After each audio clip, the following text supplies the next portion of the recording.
Bonjour Eric Alain. Bonjour. Vous êtes le directeur général de France Agrimaire, c'est-à-dire que vous êtes à la tête d'un organisme où se rencontrent à la fois tous les professionnels et les pouvoirs publics. C'est un sacré challenge. C'est un beau métier et une très belle maison. Alors vous êtes l'héritier de 80 ans d'histoire, puisque ça a commencé en 1936 avec le NIC. Finalement, c'est lourd à porter? Du tout. Du tout. La maison de 80 ans est guillerette, est gambade, elle avance. Et elle est fière de son histoire également.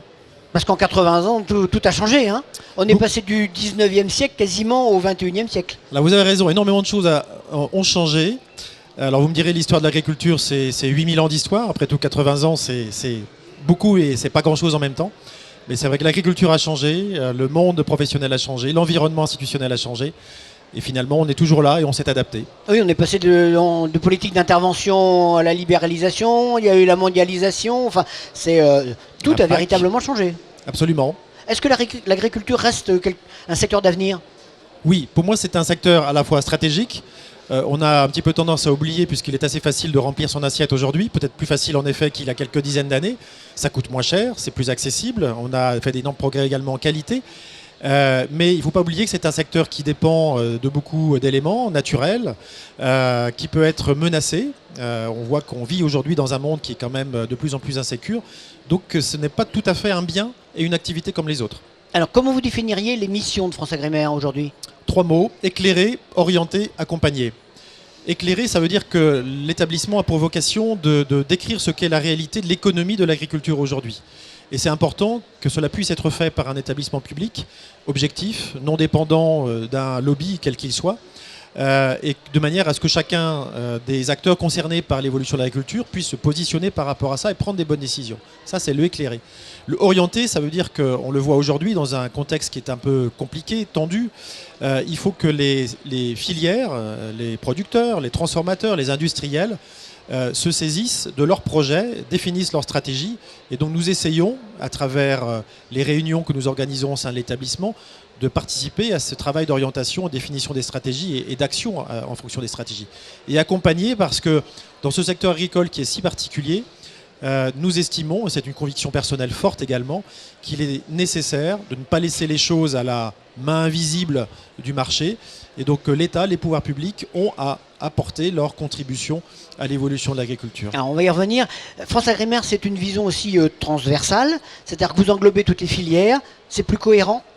C'est plus cohérent, ça permet également de dégager ce que sont les synergies, les complémentarités, les bonnes pratiques qui peuvent avoir été à un moment ou à un autre mises en œuvre dans une filière et dont d'autres peuvent s'inspirer.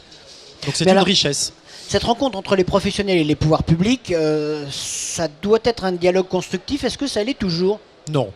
Disons les choses très franchement. C'est musclé de temps en temps? Ça peut être musclé. Alors, vous me direz, la confrontation, on en tire toujours quelque chose. En tout cas, c'est une opinion également que je partage. Du dialogue, même s'il est un peu viril, encore une fois, on peut dégager des positions de compromis, des positions de consensus. Mais c'est vrai que c'est une particularité de l'établissement, c'est que nous devons convaincre, nous devons construire avec les professionnels, avec les pouvoirs publics, trouver des voies de compromis qui permettent de continuer à avancer. Alors justement, vous avez utilisé le mot compromis, ça veut dire que quand il y a des désaccords, comment on en sort? On essaye d'objectiver les choses, on essaye de définir des voies médianes.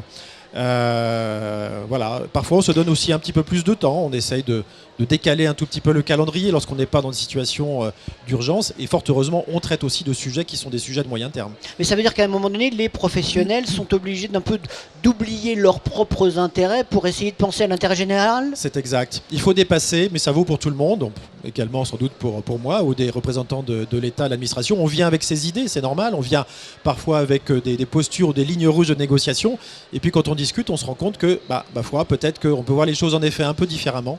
Et donc abandonner ces effets de posture. Alors ce qui nous aide quand même à France Agrimaire pour comment dire, être ce lieu de facilitation de l'émergence de compromis, c'est que nous ne sommes pas non plus un lieu de pouvoir. Pardonnez-moi.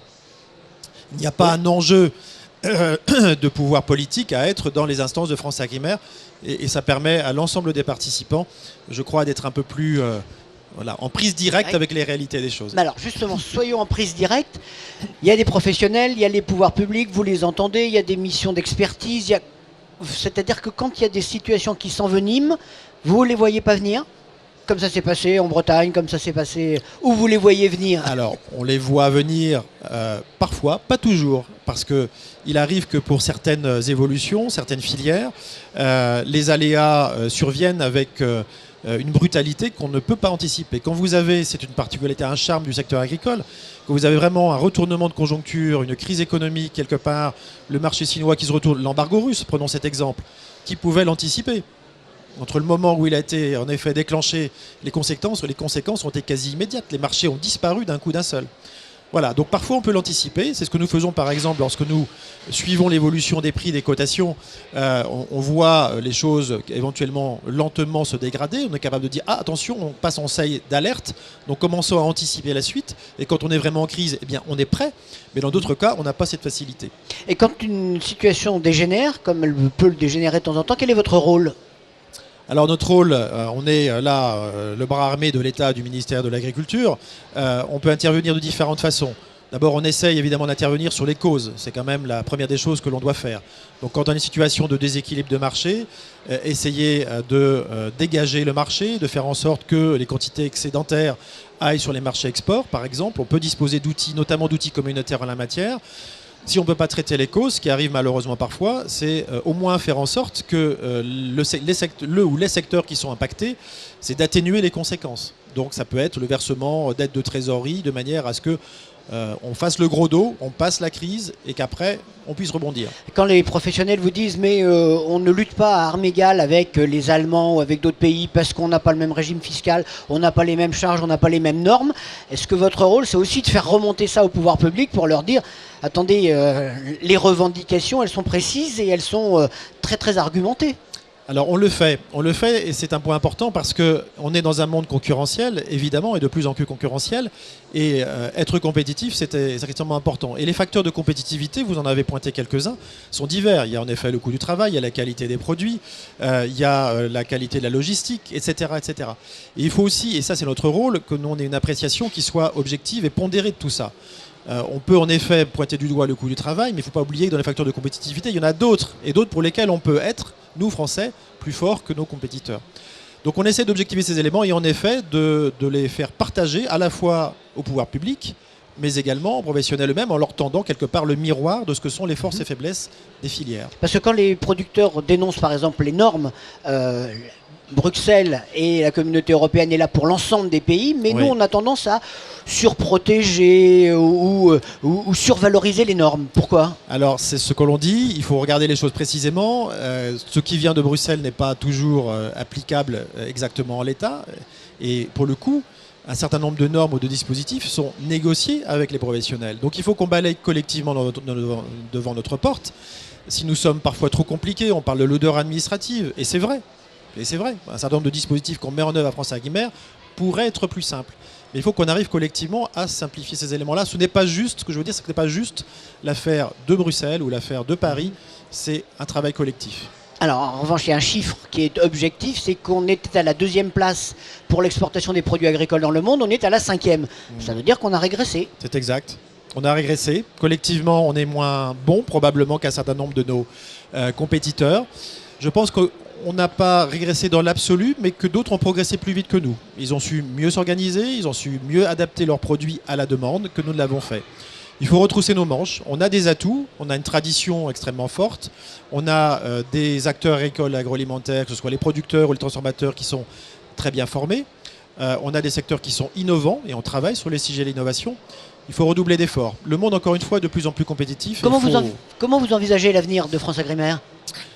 J'ai prononcé le mot innovation. Il faut absolument qu'on soit sur ces questions-là. Nous, France Agrimer, on a de l'expertise, on a des choses à dire en matière d'innovation et qu'on soit encore plus présent qu'on ne l'a été jusqu'à présent sur ce secteur. Alors on l'est depuis 1 an puisqu'on est opérateur du PIA, du Programme des investissements d'avenir, et je crois que c'est un des chemins qu'il nous faut continuer à parcourir.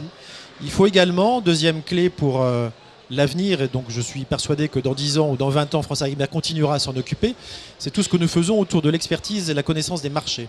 On est dans un monde de plus en plus dérégulé, en tout cas les outils d'intervention publique sont moins importants que par le passé, et donc bien connaître le marché, savoir, comme vous le disiez tout à l'heure, anticiper À quel moment vont arriver les crises, c'est essentiel. Donc là-dessus, il va falloir que nous continuions à investir, à améliorer encore ce que nous faisons en la matière. FranceAgriMer est une spécificité française, enfin, qui est l'héritière un peu du colbertisme, hein, soyons clairs. Est-ce que c'est quand même un organisme qui est exportable ? Oui, alors en tant que tel, faut avoir un peu de modestie. On a une organisation administrative française qui est très particulière. L'exporter ou le transplanter, si j'ose dire, me paraîtrait pas forcément une bonne idée. Mais en revanche, on a avec un certain nombre de pays des vraies discussions, des vrais échanges et beaucoup d'intérêt sur ce qu'est FranceAgriMer. Il y a des hauts fonctionnaires étrangers, enfin, j'ai reçu bulgares, qui viennent passer des séjours chez vous. J'ai signé hier un protocole avec le ministère de l'Agriculture bulgare, justement pour travailler, alors pas forcément pour dupliquer FranceAgriMer en Bulgarie, mais pour expliquer un certain nombre de choses et que peut-être ils puissent s'inspirer d'un certain nombre de nos méthodes et de nos outils, notamment les sujets, on évoquait une particularité de la maison qui est la gouvernance professionnelle. Ils vont créer en Bulgarie des conseils spécialisés comme ceux qui existent à FranceAgriMer pour porter les stratégies des différentes filières. Donc je crois que c'est un modèle qui peut être intéressant, même si, bien entendu, chaque pays aborde les choses avec son génie propre. Eric Alain, je vous remercie. Merci à vous.